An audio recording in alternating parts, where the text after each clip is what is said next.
Good morning छात्रों।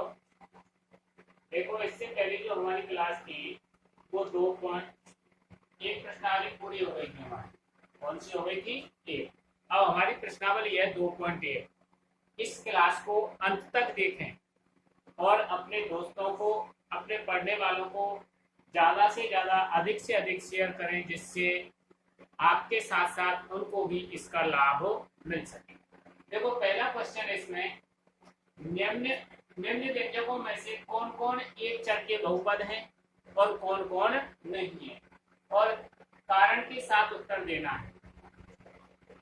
पहला सवाल है, देखो, 4x² माइनस 3x प्लस। एक चर से और उससे क्या मतलब होता है? जिसमें एक बीजीय व्यंजक हो वो एक चर का कहलाता है, जिसमें दो बीजीय व्यंजक हो वो दो चर का कहलाता है। अगर तीन बीजीय व्यंजक है तो तीन चर का। जैसे यहाँ x है तो ये एक चर में बहुपद है। किसमें है? एक चर में।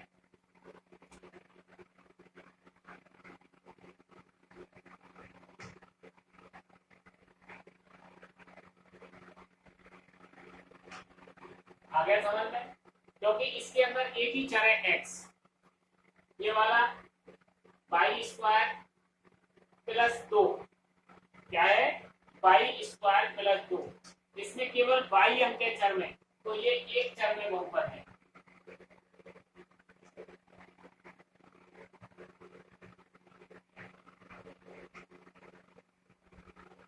अगला, ये बहुपद नहीं है, ये बहुपद नहीं है क्योंकि x अंडर रूट में पूर्णांक नहीं है।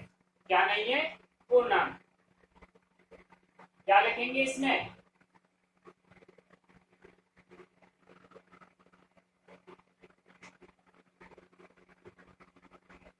बहुपद नहीं है क्योंकि, क्यों लिखेंगे बताओ ऐसा? क्योंकि चर का प्रत्येक घातांक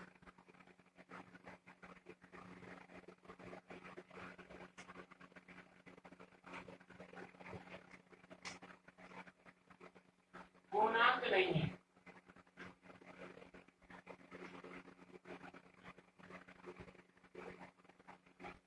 पूर्णांक का मतलब देखो, ये अंडर रूट में दे रखी है। अगर पूर्णांक होता तो बहुपद होता, इसकी घात भी नहीं है।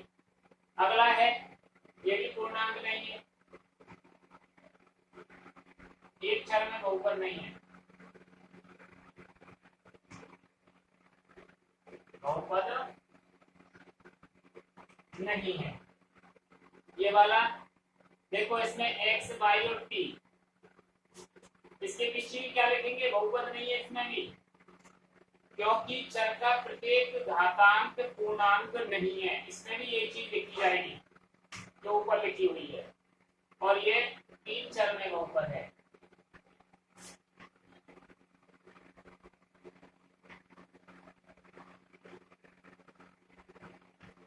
क्यों है तीन चर में? क्योंकि इसमें x, y और t तीन चर दे रखे हैं, तीन अंक दे रखे हैं आपके लिए, तो ये तीन चर में बहुपद। ऐसा कोई भी सवाल आ जाए जिसमें x दे रखा हो तो वो एक चर का होगा, y दे रखा है तो एक चर का होगा, a दे रखा है तो भी एक चर का होगा, x और y आ जाए दो चर का, x y z आ जाए तो तीन चर का। अब नेक्स्ट क्वेश्चन में हमसे पूछा है, उसमें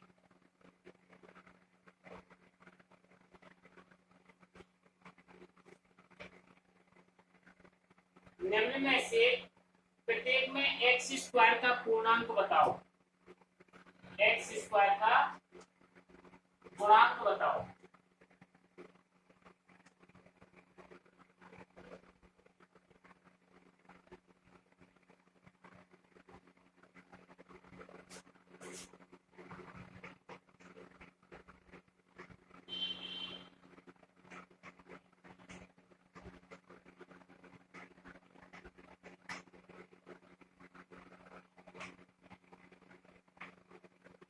देखो, पहला क्वेश्चन दिया है इसमें 2 + x² + x, 2 + x² + x।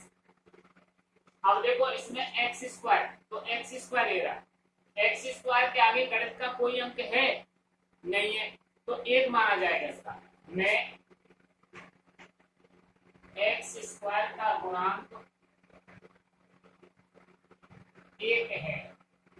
कितना है? 1। दूसरा क्वेश्चन दिया है इसने 2 minus x square plus x की घात 3। 2 minus x square plus x की घात 3 में एक्स स्क्वायर का गुणांक है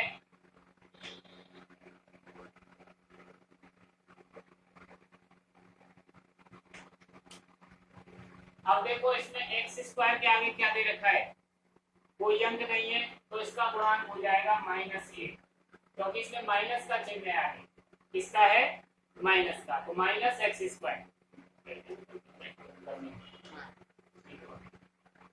इसके बाद अगला सवाल है पाई बटे 2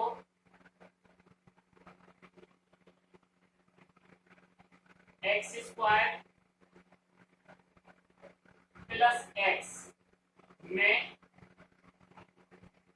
एक्स स्क्वायर का गुणांक है। देखो एक्स स्क्वायर के आगे जो भी अंक होता है वो उसका गुणांक कहलाता है, तो इसमें क्या आ जाएगा? पाई बटे 2। क्या आ जाएगा? पाई बटे 2। अगला सवाल है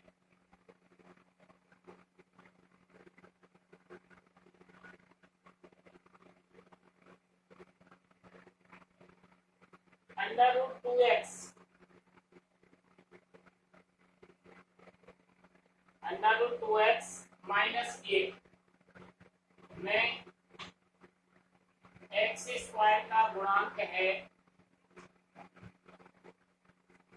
देखो इसमें एक्स स्क्वायर की कोई संख्या नहीं है, तो एक्स स्क्वायर का गुणांक 0 कहलाएगा, क्योंकि इसमें एक्स स्क्वायर ही नहीं है। जब एक्स स्क्वायर नहीं है तो गुणांक कहां से आ गया? तो इसका एक्स स्क्वायर का गुणांक क्या माना जाएगा? 0। तीसरा क्वेश्चन है 35 घात के द्विपद का और 100 घात के एक पदी का एक उदाहरण लिखिए। 35 घात का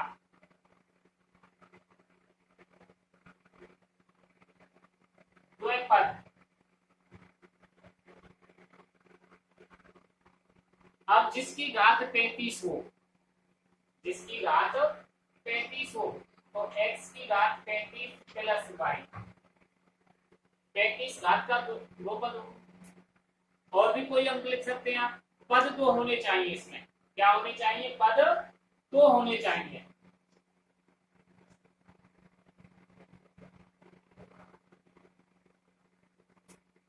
अब इसको ऐसे भी लिख सकते हैं आप, 5 लिख सकते हैं, और y की घात 35 माइनस 6 भी लिख सकते हैं, यानी कोई भी संख्या लिख सकते हैं आप, पद 2 होने चाहिए। y भी लिख सकते हैं।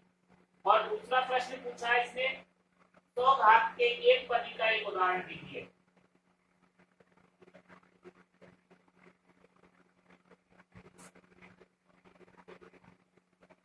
100 घात का एक पद यानी x की घात 100, x की घात कितनी? 100, y की घात 100।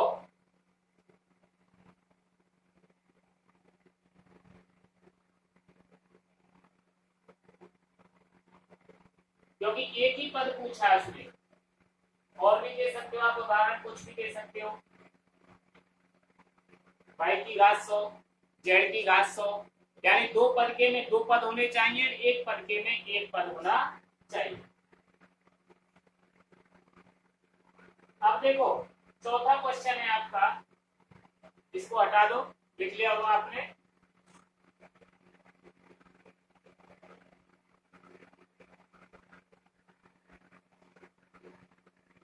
क्वेश्चन नंबर 4, निम्न में से बहुपद है, प्रत्येक के बहुपद की घात लिखिए।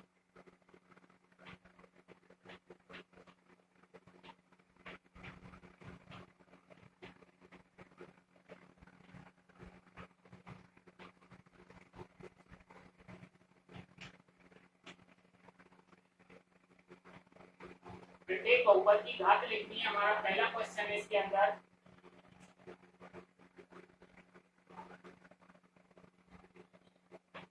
5x की घात 3 plus 4x square plus 7x। 5x की घात 3 plus 4x square plus 7x की घात है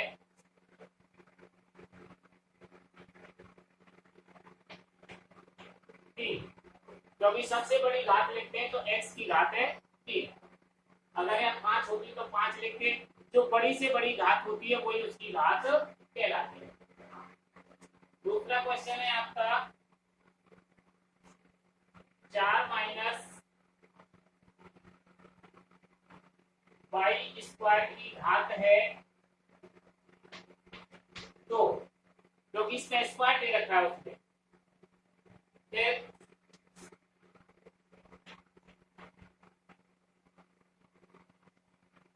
5t माइनस 7 की घात है बराबर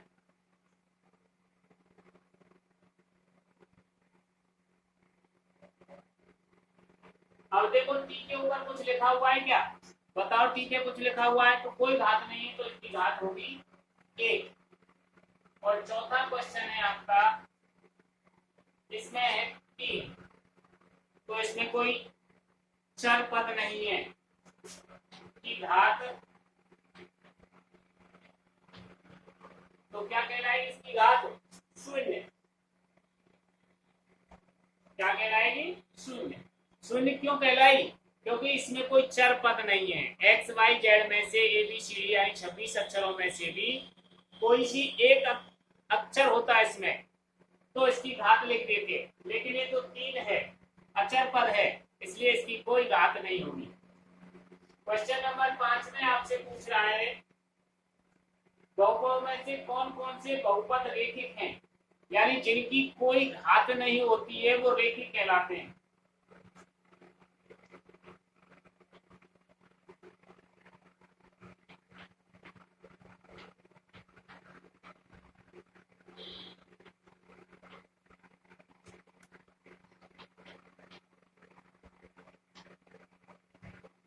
कौन कौन से रेखिक हैं,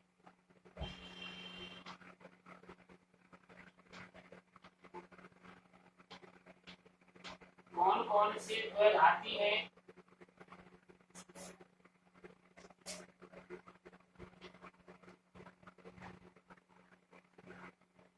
और कौन कौन त्रिघाती हैं।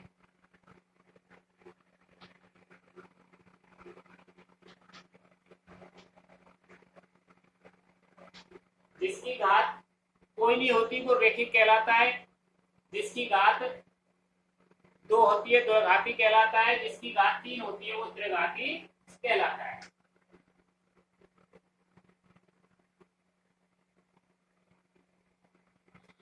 देखो पहला question, x square plus x, x की कितनी घात है इसमें 2, तो ये द्विघाती है।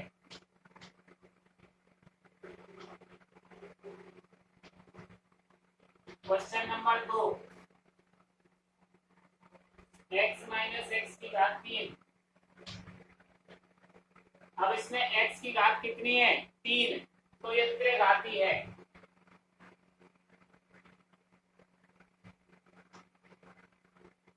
क्वेश्चन नंबर 4,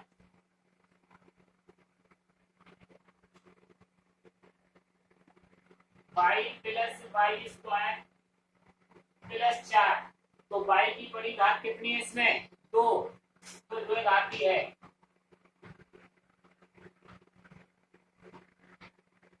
कैसा है द्विघाती। क्वेश्चन नंबर 5,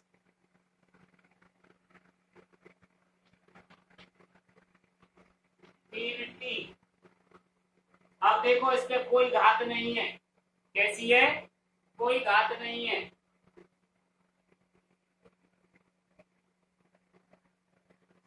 तो मैंने क्या बताया था जिसकी कोई घात नहीं होती है वो क्या होता है रेखिक।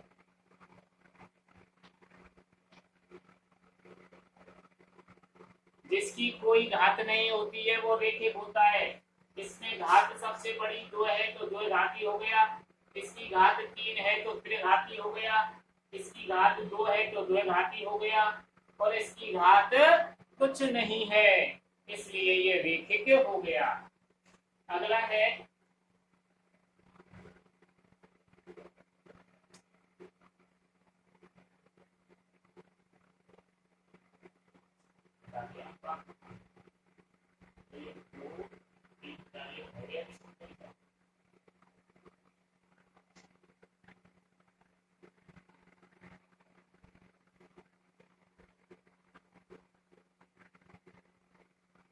एक प्लस एक्स,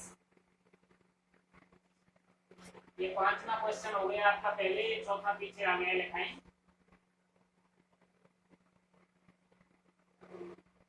तो देखो इसकी भी कोई घात नहीं है, तो कैसा हो गया ये एक। छठवां क्वेश्चन है आपका आर स्क्वायर, तो घात कितनी है 2,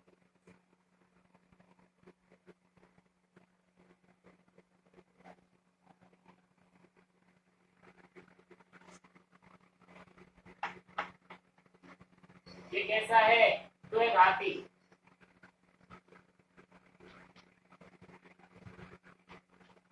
कैसा है द्विघाती है।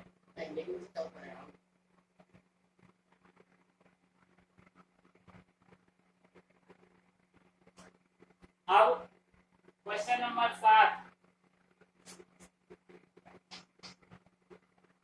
7x की घात 3, तो इसकी घात 3 है, तो ये त्रिघाती हो गया। कैसा हो गया त्रिघाती। आ गया कुछ समझ में?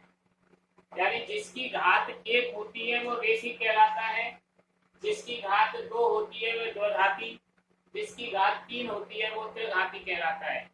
इसी के साथ मैंने स्टार्टिंग में फिर आपको बताया था रेखिक समीकरण कौन से होते हैं जिनकी कोई घात नहीं होती है। जिनकी घात 2 होती है वो द्विघाती, और जिनकी घात 3 होती है वो त्रिघाती। फिर एक चर में जिसमें केवल एक अंक दे रखा होता है वो एक चर में होता है, जिसमें 2 अंक दे रखे हो एक्स और वाई 2 चर दे रखे हैं दो चर में होता है द्विपदी, और जिसमें एक ही पद चर होता है वो एक पदी। इसी के साथ आपकी 2.1 प्रश्नावली पूरी होती है।